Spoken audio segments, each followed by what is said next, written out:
Hello everyone and welcome back to the channel. More than 180 years ago, Britain faced an economic problem. British consumers wanted enormous quantities of Chinese tea, silk, and porcelain, but China had little interest in British products. Silver flowed out of Britain and into China, creating a trade imbalance that British merchants and officials found increasingly unacceptable. Britain's eventual solution was not to produce something better. It expanded the sale of opium grown in British-controlled India and smuggled it into China. The drug created addiction, reversed the flow of silver, and generated enormous profits. When the Qing government tried to suppress the trade, Britain sent warships. The result was the First Opium War. China was defeated, forced to open ports, surrender Hong Kong, and accept unequal commercial arrangements. Britain had used military superiority to solve an unfavorable trade relationship. British archival records acknowledge opium was smuggled partly to finance tea imports. Today, no Western power is forcing China to import an addictive drug through naval bombardment, but an older economic logic has returned in a different form. The United States and Europe are again confronting a large trade imbalance with China. Chinese factories dominate important industries. Chinese exports enter Western markets at highly competitive prices. Western governments fear losing manufacturing capacity and technological leadership. Their response is what we might call tariff-backed managed trade. Instead of opium and gunboats, the modern instruments are tariffs, export controls, and sanctions. The methods are different, the moral scale is different, but the underlying question is familiar. What happens when Western powers dislike trade results? To understand the modern comparison, we first need to return to the 19th century. China was one of the world's great manufacturing civilizations. European consumers wanted Chinese products, especially tea, but the Qing Empire did not need many European goods. This created a problem for Britain. Under ordinary trade, Britain had to pay for Chinese goods with silver. The more tea British consumers purchased, the more silver left Britain. British merchants eventually found a highly profitable solution in opium. The British East India Company controlled opium production in India. Private merchants transported the drug into China through smuggling networks.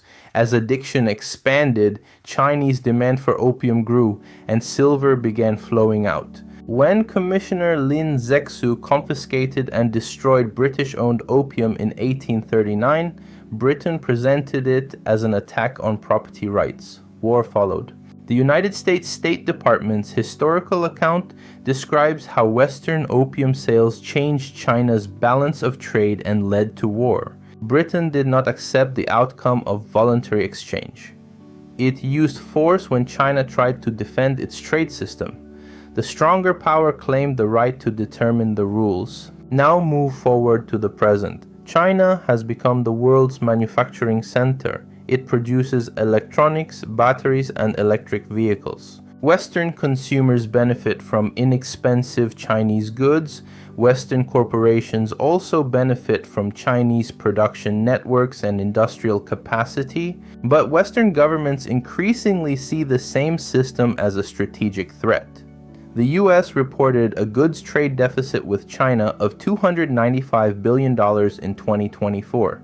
The Trump administration argued China used subsidies and industrial overcapacity to gain an unfair advantage. Some of these complaints are legitimate. However, the West's response is not simply to compete. It is attempting to restructure the relationship through political pressure. Tariffs make Chinese goods more expensive.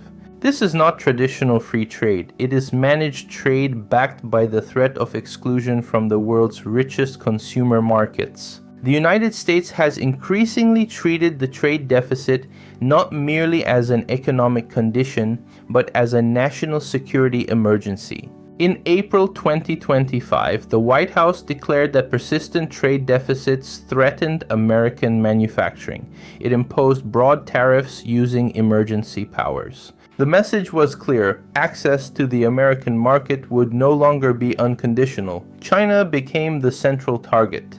In November 2025, China agreed to buy 25 million metric tons of American soybeans annually. This is one of the clearest examples of managed trade. China committed to purchasing $17 billion in agricultural products, alongside Boeing aircraft beef and rare earths. Market access became leverage. Is the objective really free trade, or is it to use superior market power to dictate what China must buy? Soybeans become political instruments. Trade becomes a system of power. The European Union has taken a similar approach, particularly toward Chinese electric vehicles. China invested heavily in battery technology. Chinese companies developed vehicles that were often less expensive than European alternatives. For European manufacturers, it represented an existential challenge. In October 2024, the EU imposed additional countervailing duties. Europe does not have to allow subsidized foreign producers to destroy strategic industries. Now that Chinese companies are successfully competing, Europe and the US are rediscovering protectionism.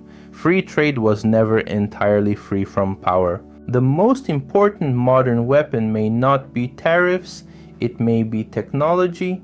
Today, the US and its allies control the semiconductor supply chain. American companies design chips, Dutch companies produce lithography machines. The US has used this network to restrict China's access to advanced AI hardware. This is more powerful than a normal tariff. An export control can prevent a product from being sold at all. It is about what China is allowed to develop. The United States is not acting alone. The G7 has increasingly tried to coordinate policies toward China, expressing concern about non-market policies. The major Western economies are attempting to present a united front. China faces coordinated pressure across markets, investment, and technology. The modern situation is not another opium war in a literal sense. No addictive substance is being forced into China. China is also not a weak empire. China can retaliate. It can restrict exports of critical minerals and build alternative technologies. These differences are fundamental. But the comparison remains useful. In both periods, Western powers faced an unfavorable trade relationship and used power to pressure China. The Opium Wars began with a trade imbalance. Today's conflict is different in method, but the basic struggle over power and trade has returned. The empire of gunboats has become an empire of economic choke points. Some policies may be justified, but they are not evidence of a neutral order. The issue was never simply tea, and today it is not simply electric cars or semiconductors. The real issue is who has the power to define fair trade. In the 19th century, Britain answered with opium and warships. In the 21st, the answer comes through tariffs and supply chain pressure. If you found this video helpful, make sure to like it, subscribe to the channel, and share your thoughts. See you in the next video.